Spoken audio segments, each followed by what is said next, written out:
بسم الله الرحمن الرحيم. ازيكم حبايبي؟ عاملين ايه؟ يا رب تكونوا بخير كده وصحة وسعادة. النهارده نعمل ايه؟ ويكا الصعيدي دي. ما انا ابويا صعيدي بقى، معلش مفاجأة يعني اول مرة تعرفوه. دلوقتي ايه؟ هعمل الويكا الصعيدي. احنا حطيت الشوربة، انا عندي شوربة من امبارح. ضربت بشرت طماطمية وهحطها عليها، بتبقى طعمها حلو بالطماطمية دي، والله بتخليها طعمها جميل. وما حطيتلهاش الا الفلفل الاسمر بس. تمام، هي الشوربة جاهزة يعني من كله. وهحط البامية، انا جبتها وغسلتها، اللي هي كبيرة شوية دي، وقطعت عليها قرنين فلفل عشان بتبقى حلوة وهي حامية، وقطعتها طرنشات كده احطها فوق الشوربة اهي.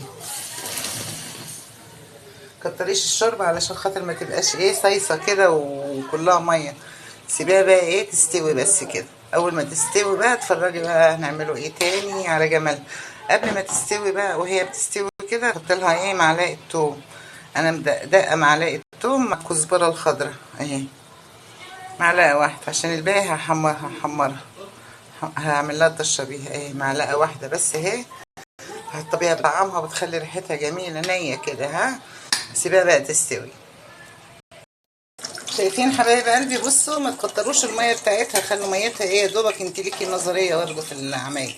بصي جميلة ازاي ولا ريحتها؟ والله الطماطمية اللي بتحطيها بتطعمها اولا. واللهم صل على النبي. الراس حتة التومة مع الكزبرة الخضراء بتخلي ريحتها جميلة قوي ما تحطيها نية. بصي دلوقتي هي استوت خلاص. طبعا عندي ما عنديش مفرغ زي بتاع الصعايدة اللي كانوا بيحطوا حتة خشبة كده يعملوها صليبة ويعملوا بيها، ولا عندي هاند براند ده اللي بيقولوا عليه. انا عندي المضرب هعمل بيه، هطفي عليها واعمل بيه اهو مضرب. بتمسكي المضرب كده وتلفيه. طبعا انا فصلت عشان بمسك بايديا الاتنين وبعمل كده. بتتفرج كلها اهي، شايفين اهي؟ اكنك عاملاها بالظبط بالمفرك اللي كانوا بيعملوا بيه الصعايده. بص جمالها ازاي. بص خلاص اتعملت هي كده حلوه قوي. احيا عليها بالعيش الناشف بقى. وهنا الكزبره بس التوم اللي كنت عاملاها هحطها فوق.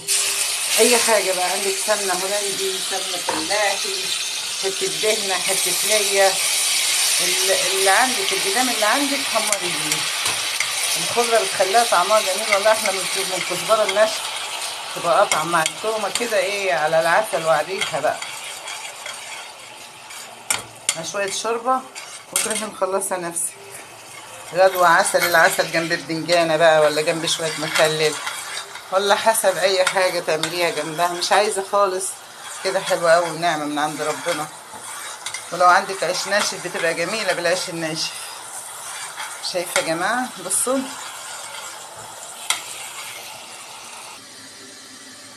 شايفه حبيبتي كده حلوه قوي التومه. عشان ايه؟ يا دوبك بس مالكيش دعوه بالخضره. التومه تتحمر كده وتروحي طشها عليها.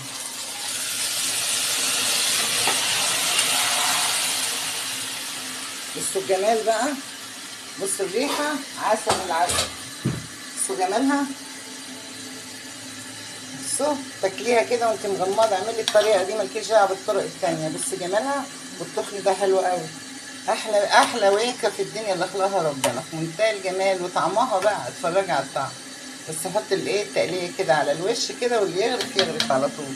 بصوا جمالها. يلا اعمليها وتهني كده. ب5 جنيه باميه ولا ب10 جنيه حسب عددكم، وشويه شوربه من البيت وخلصي نفسك. وطماطميه تبشريها لازم. وهي بتحب الحامي، عايزه تحطي فلفل حامي حطي، مش عايزه بلاش، براحتك. تمام. والكزبره طبعا بجيبها انا وادقها، بخرطها في حتت صغيره وادقها مع الثوم، مع راس ثوم كبيره كده. احط نصها معلقه صغيره وهي نيه، والباقي بحمره زي ما شفتوا. يلا حبايبي مع السلامه.